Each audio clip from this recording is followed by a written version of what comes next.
Good afternoon, everyone. I'm delighted to be here with my Catalyst partners here to provide you an introduction on the Catalyst that we performed, which we refer to as the Billing Hub. Okay. When you look at, when you look at the problem statement that we try to address, you're able to see that the CSP is being challenged with their ARPU on a monthly basis, shrinking ARPU because of their traditional services are being obviously challenged by competitors. And so they've become very innovative in building essentially partnerships with their digital service providers and being able to offer value-added services on top of their traditional services to provide additional services to their customers. And when they actually create these partnerships, it's obvious that fulfillment typically is supported by those partners. So if you wanted to look at a firewall service or a storage service, those partners typically are able to serve those or fulfill those services. But the billing typically falls back on the service provider themselves. And the reason that is they ultimately have the relationship with the end customer, whether it's an enterprise customer or whether it's a residential service, a residential consumer. Botswana Telecom Egypt, and Etisalat that partnered with our industry experts with I2I Systems, Infosys, TCS, Evergent, and Wavelo as well. And we came together to pull together, I would say, an initial version of what we refer to as the Billing Hub. And Billing Hub was created to address a number of different issues. It was meant to be able to have a central point or a central connectivity point for service providers and partners to be able to integrate and consolidate all the billing information for the services they fulfill. It wanted to provide the ability to look at different usage, different product plans, and be able to consolidate them in one location, and then be able to essentially offer those as expand on some of the issues. Like, let's look at some of the details here. When we typically build these partnership and relationships, things like usage billing, tiered billing, and rating solutions that typically those partners provide are much more simplified because of the implementation that's done at the service provider's side. Additional problems like disputes and settlements are very complicated and typically involve manual processes. And a lot of the times when a customer does complain about a third-party partner that's been delivered, service providers may just offer them a credit to be able to reduce the time on the call to be able to resolve litigations. So I'm going to hand it over to Sandeep right now, and he's going to talk about the solution that we put into place for the Billing Hub. So I'll just straight away go into how have we solved the problem.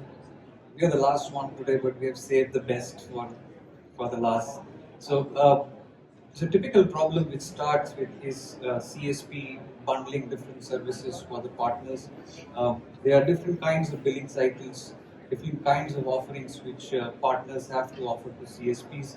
So the whole journey starts from the CSP end where the order is generated and we identify that what are the different partner offers are there. These orders are then pushed into the partner billing hub where the charging of those the things are done and then the charges are applied and a whole billing event is consumed. That billing event is then pushed through TMF 688 into the event bus and that is being consumed by the billing hub. Now billing hub becomes responsible to consume what is coming from CSPs as their core event, and then it consumes from what is coming from the partners, and it then does an integration of these billing elements. So we applied this to one of the use cases, a live use case in this whole catalyst, where there was a core service from CSP which was a broadband, and then we were having an add-on service from a partner which was firewall, and then we applied both the billing events through TMF 688 and it was consumed by the billing hub and we had an integrated bill through them.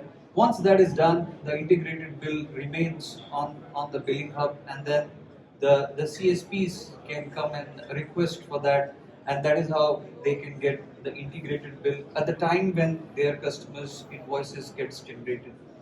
Now the question is that how does partner hub knows that what needs to be on the on for that customer. So we use TMF622 and 6 TMF666, which is for partner management and account, where we create those accounts with the same ID what we have on the CSP on the partner hub, and then we also have these products through which we get on the orders, and that is how we integrate both of them. And we are using this event bus that everything is streamlined. They are able to send their events, and then Billing Hub knows that what is happening on the two ends of these applications.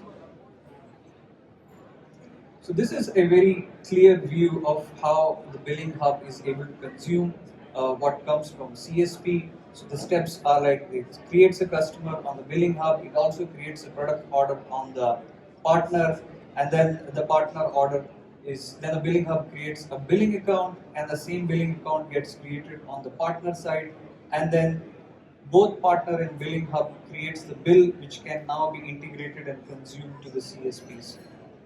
Now, there are a lot of questions which come in that how does the billing hub serve as like the partial billing or the tier-based billing, how the partner hubs will have more partners coming in the future, will they have a seamless integration where CSPs will be able to know what can come on the offer side or discount side on the partners.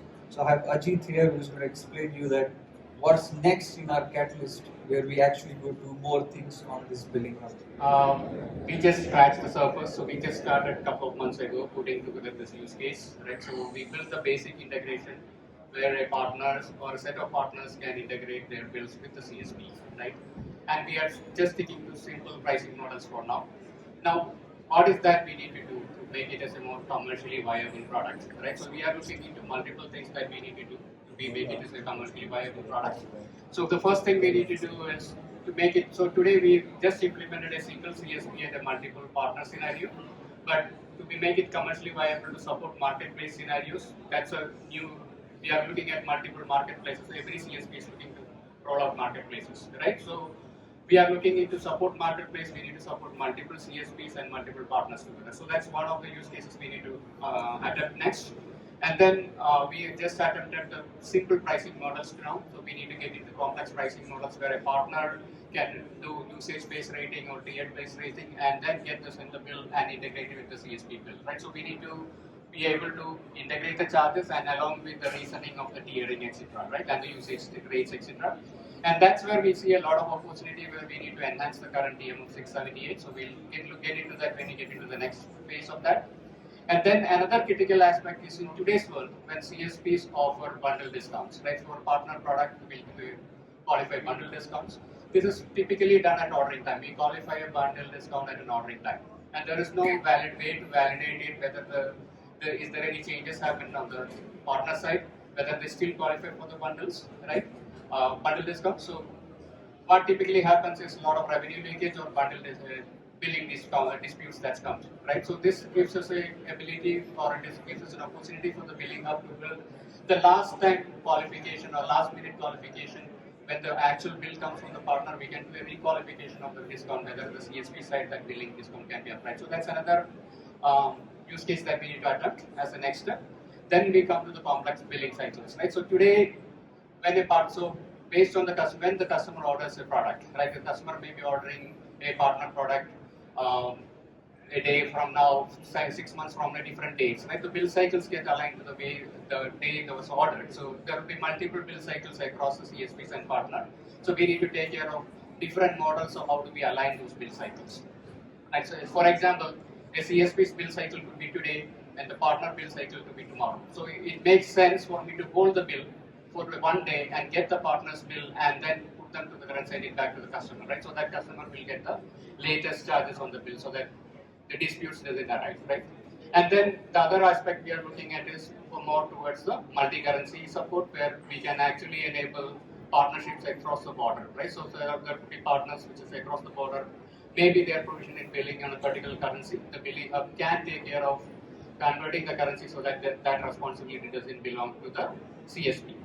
And then lastly, what we built for the phase 1 is a basic event-driven architecture, event-based integration. that's a basic integration. Now we need to really look at when if we have to really make it commercially viable, how do we make it scalable? Right. So we need to really look at a scalable models where the bill cycles get into thousands or tens of thousands of bills. Right. So how do we really scale it? So that's the next step we need to look at. So overall, we're looking at probably next 2 or 3 phases in which we want to finish off this journey and build a commercially viable billing platform.